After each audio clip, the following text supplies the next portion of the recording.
The house woke up in slow, deliberate stretches, just like the fluffy cat who presided over it.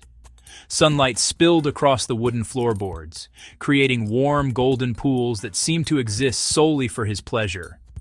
A gentle hum from the kitchen kettle was the only sound, a familiar and comforting score to the morning's quiet symphony. The cat, whose name might have been Jasper, but who answered only to the silent call of his own regal whims, moved with the liquid grace of a creature who owned every mote of dust dancing in the sunbeams. He walked on silent paws, each step a soft declaration of his undisputed reign over the domain. He stretched in a long, luxurious arc, a perfect crescent of fur and contentment, before making his way to the window. There, he sat, a sentinel gazing out at the world of flitting birds and rustling leaves, blinking slowly as if bestowing his silent approval upon the day. The air was a pleasant mix of brewing coffee and warm blankets, a scent that meant peace, safety, and the promise of several high-quality naps. He performed a few small, almost imperceptible dance steps on the thick living room rug, a quiet ritual of pure satisfaction. Then a new sound, a faint electronic chirp whispered from the hallway, a single dissonant note that made his ears twitch. The cat froze mid-step, one paw delicately lifted from the ground. His head tilted, a furry question mark against the morning light. It wasn't the click of the thermostat or the sigh of the refrigerator. This was something else entirely, something new and unwelcome. His tail, which had been a relaxed plume moments before, gave a single, sharp flick. Something new had begun, and it did not have his permission. His posture shifted from relaxed monarch to alert hunter in the space of a single breath. The serene atmosphere of the morning had been punctured, and a subtle current of suspense now trickled through the quiet rooms. He remained perfectly still, listening with an intensity that could detect the fall of a single pin. The chirp sounded again, a little closer this time, followed by a faint whirring noise. The world had changed. A challenge had been issued, and the fluffy king of the castle was preparing to meet his new subject, or perhaps his new rival. Out of the shadows of the hallway, a strange, round object glided into view. It was flat and black and moved with a polite, almost apologetic smoothness, like a slow, dark moon rolling across the floor. The cat watched, his body low to the ground, pupils dilating, capturing every detail of the intruder. His whiskers pointed forward, tasting the air for information. His tail, a barometer of inner turmoil, flicked decisively. The robot continued in a perfectly straight line, oblivious to the furry sovereign. The cat took a single, cautious step forward. He lifted a paw, holding it mid-air as if posing an existential question. Reaching the end of its path, it turned without warning. The sudden pivot was too much. He landed, his dignity only slightly ruffled. He blinked hard, once, twice, resetting reality. This circular invader was not alive, not in the way the birds or the mice were. It smelled of plastic and electricity. It simply moved, its quiet hum an unnerving presence. The house, once a sanctuary, now held its breath. What was this thing? Why was it here? And why had it not presented itself at court for approval?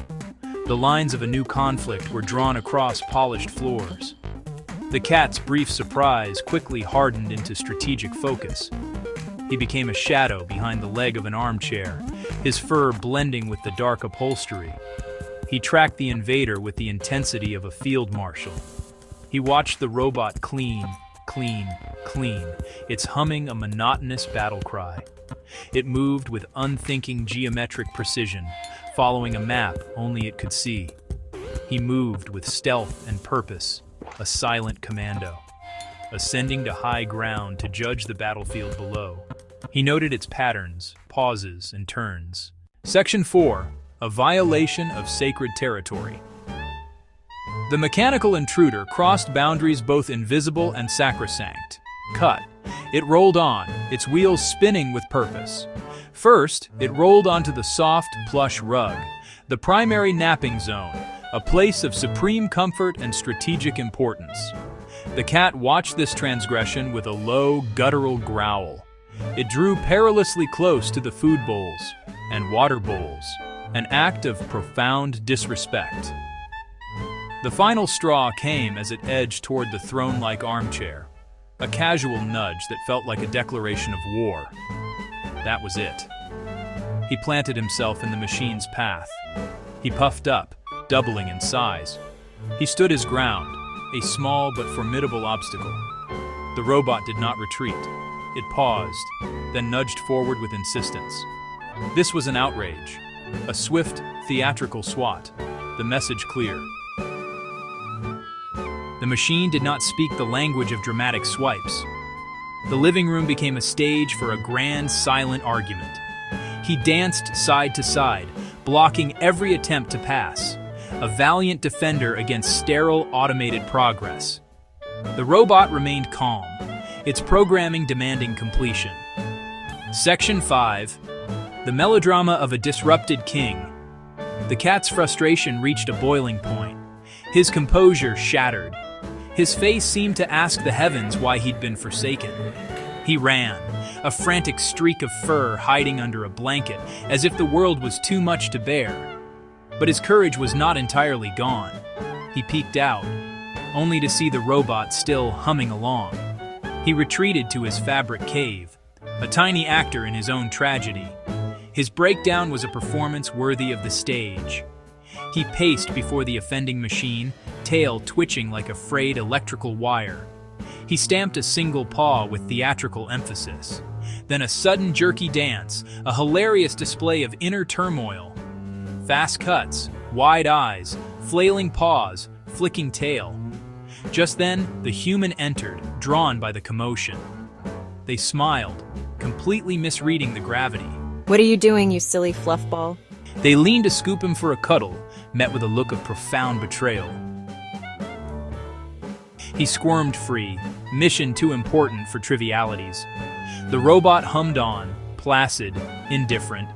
Ignored by adversary and ally, he felt a new wave of despair. If this problem was to be solved, he'd take matters into his own paws. The time for melodrama was over. The time for direct action was at hand. Section 6. The heroic counter-offensive. A new resolve settled over the cat. He leaped onto the sofa, a watchman on a castle wall. His gaze was fixed, his purpose clear. As the machine drew near, he cut off its path. He crouched low, a coiled spring of muscle and fur. The air grew thick with tension. This was the moment of truth. He did not hiss or growl. He extended one brave paw and delivered a single, deliberate tap, a quiet thump. Incredibly, the robot stopped. A long, quiet pause stretched like a held breath, a duel of wills, fluff versus firmware. He performed a short, bold dance of dominance. Upbeat, playful victory horns swelled. He was no longer a victim. He was a hero. Section 7. Victory and the spoils of silence. Perhaps its battery was low, or a cord stopped it. He circled like a bomb disposal expert. He tapped. Nothing. Again, still nothing. The giant was asleep. The giant was defeated. He claimed his victory, blinking slowly, a royal seal on restored peace.